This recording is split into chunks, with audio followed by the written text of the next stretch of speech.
আমরা এখন ঘ নাম্বার ম্যাথটা দেখব। ঘ নাম্বারে কি আছে? উদ্দীপক 2 এর সাহায্যে সমাধান করো। তো এখানে f of x দেওয়া আছে -√1 - f of x whole square equal 1। এখানে আমাদের একটা শর্ত দেওয়া আছে, x এর ভ্যালু -2π অর্থাৎ -360 ডিগ্রি থেকে বড় হতে হবে এবং আবার 360 ডিগ্রি থেকে ছোট হতে হবে। তো আমরা যদি ম্যাথটা করি তাহলে দেখো কি হয়। তো আমাদের দেওয়া আছে কি? দেওয়া আছে দেখো f of theta ইকুয়াল দেওয়া আছে sin theta। তো আমাদের function of f of x দেওয়া আছে, তো আমরা এখানে f of x ইকুয়াল লিখবো হলো sin x। তো এখন এখানে f of x minus √1 - second bracket f of x whole square equal 1 দেওয়া আছে, এটা তারা দিয়ে দিয়েছে। তো আমরা এখন যদি এখান থেকে এই f of x ইকুয়াল হচ্ছে sin x, আমরা এখানে লিখে দেব sin x equal 1 - f of x, উপর আবার স্কোয়ার আছে, তাহলে আমরা কি করব? sin স্কোয়ার x ইকুয়াল হচ্ছে 1। তো এখানে আমরা যদি দেখি sin x এটা যেটা আছে সেটাই, আর এখানে আমরা জানি 1 - sin স্কোয়ার কি? 1 - sin স্কোয়ার হচ্ছে cos স্কোয়ার x, আমরা এখানে cos স্কোয়ার x লিখে দেব, তারপরে থাকবে 1। এরপরে আমাদের দেখো sin x minus cos square, এই স্কোয়ার আর রুট কাটা যাবে, থাকবে শুধু হলো cos x ইকুয়াল 1। এখানে আবার এভাবে কাটবা না, জাস্ট দেখাবা, এভাবে কাটা লাগবে না, বোঝানোর জন্য আমি কাটলাম। তো আমরা এখানে cos x লিখব। এরপরে আমাদের যেটা করতে হবে, এখন এই ম্যাথটা যখন করবা তখন আমরা এই 1/√2 নিয়ে আসবো। দেখো আমি কীভাবে করতেছি, এখানে 1/√2 sin x minus 1/√2 cos x equal 1 into 1/√2, that's 1/√2 হবে। তো আমরা প্রত্যেকটার সাথে 1/√2 গুণ করে দিলাম। আচ্ছা, যদি গুণ করি তাহলে কী হলো? আমরা জানি কত ডিগ্রিতে 1/√2 সাইন, আমরা জানি সাইন π/4 অর্থাৎ 45 ডিগ্রিতে হচ্ছে 1/√2। আর এখানে যেটা আছে সাইন এক্স লিখে দেই। একইভাবে কজও একই ভ্যালু, আমরা লিখব cos π/4 অর্থাৎ 1/√2 জায়গায় আমরা লিখব cos π/4, আর এখানে থাকে cos x ইকুয়াল 1/√2।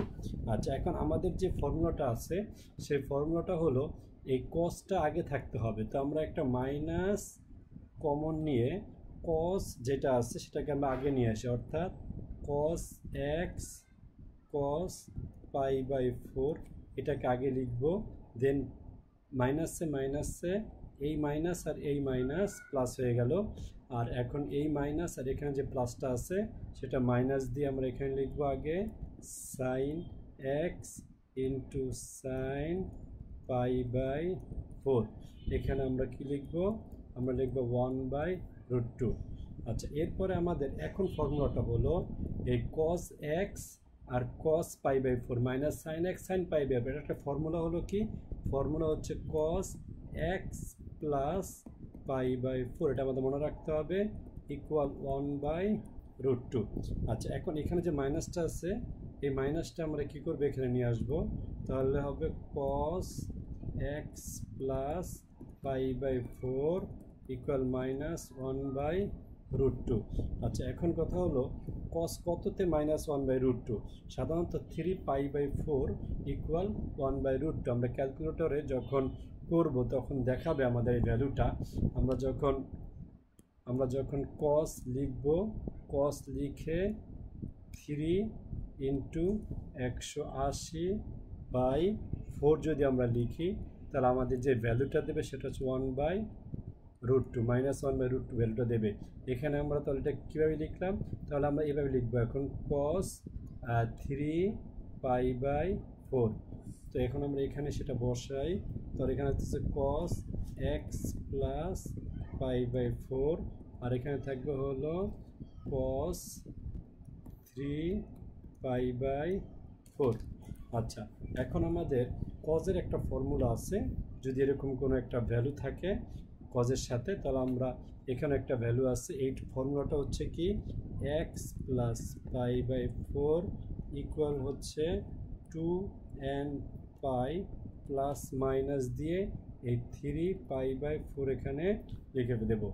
আর এটা যেহেতু আমাদের এখানে n বসিয়েছি, আমরা সবসময় লিখব n বিলংস টু জেড, অর্থাৎ n মান হচ্ছে পূর্ণ সংখ্যা। তো এখন এখান থেকে আমরা যদি করি x equal 2n pi plus minus, এখানে আসার পরে আমরা কি করব 3π/4, আর এখানে যে π/4 আছে এটাকে এই পাশে নিয়ে π/4 করে দেব। আচ্ছা, এখন আমরা একবার প্লাস নেই, তাহলে লিখব প্লাস নিয়ে পাই, প্লাস নিয়ে পেলে আমরা কি পাবো x equal 2n pi plus 3π/4 minus π/4।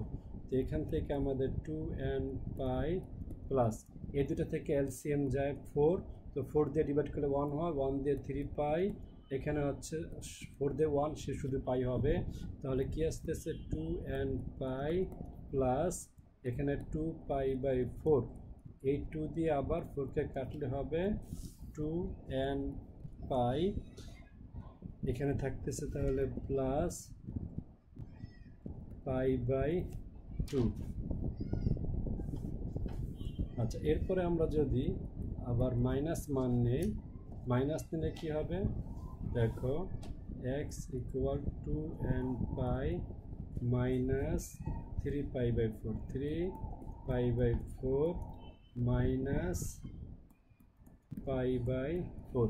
তো এটা করলে আমাদের যেটা আসবে 2n পাই, এখন মাইনাস এখান থেকে আমরা একটু যদি মাইনাসটা কমন নিয়ে নেই এখানে, তাহলে একবারে এখানে থাকবে 3π/4 প্লাস π/4, তাহলে থাকবে 2n পাই মাইনাস এখানে 4 নিলে হবে 3π প্লাস পাই, অর্থাৎ 4 দিয়ে ডিভাইড করলে আমরা জানি এটা, তো 2n পাই মাইনাস 4π/4, 4 কাটা যাবে, থাকবে হলো 2n পাই মাইনাস পাই। তো আমাদের এই ভ্যালুগুলো আমরা যদি এখন কী করি বসাতে চাই, তাহলে আমাদের ভ্যালুগুলো যে মানগুলো দরকার, অর্থাৎ আমাদের যে কন্ডিশন দিয়ে দিয়েছে সেই কন্ডিশন অনুযায়ী আমরা এখন এই ভ্যালুগুলো নিয়ে আসব।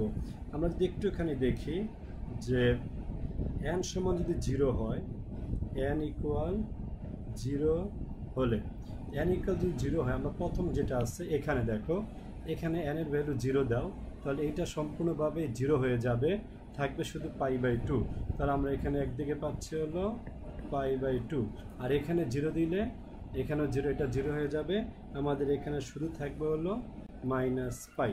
আবার যদি আমরা n ইকুয়াল 1 বসাই, n ইকুয়াল 1 হলে দেখো এই জায়গায় যদি আমরা n এর ভ্যালু 1 বসাই, তার মানে এখানে 1 2 ইন্টু 1, 2π প্লাস 2π/2, তাহলে এখানে থাকে 2π, তাহলে দেখো 2π প্লাস π/2। তো এটাকে আমরা এই পাশে করি, তাহলে কি আসে দেখো এই 2π, এখানে এলসিএম থাকবে 2, তো 2 এলসিএম হলে ওইটা নিচে 1 আছে, 1 দিয়ে করলে 2 হয়, 2 আর 2 ইন্টু করলে 4π প্লাস আবার এখানে 2 দিয়ে 2কে ডিভাইড করলে 1, তো 1 দিয়ে পাইকে ইন্টু করলে হবে শুধু পাই, তাহলে পাচ্ছি আমরা 5π/2। তাহলে পরেরটাতে পেলাম আমরা 5π/2। এরপরে আমরা যদি এটাতে যদি আমরা করি, এখানে যদি আমরা 1 বসাই, তাহলে 2π মাইনাস পাই, দ্যাটস মিন এখানে শুধু পাই থাকে। এরপর আবার n ইকুয়াল যদি আমরা -1 বসাই, তাহলে কি আসে -1 বসাইলে আমাদের এই জায়গাটা যেটা ছিল এখানে দেখো, এখানে আমরা যদি করি তাহলে এখানে হবে -1 পাই, তাহলে আমরা এইটাকে একই হিসাবে যদি করি তাহলে আমাদের কি আছে দেখো, এখানে থাকবে -2π প্লাস π/2। এই কাজটা আমরা এখানে করি, এলসিএম 2 নাও, তাহলে এখানে থাকবে -4π আর প্লাস 2 দিয়ে ডিভাইড করলে 1 হয়, শুধু পাই, তাহলে থাকতেছে -3 পাই বাই 2।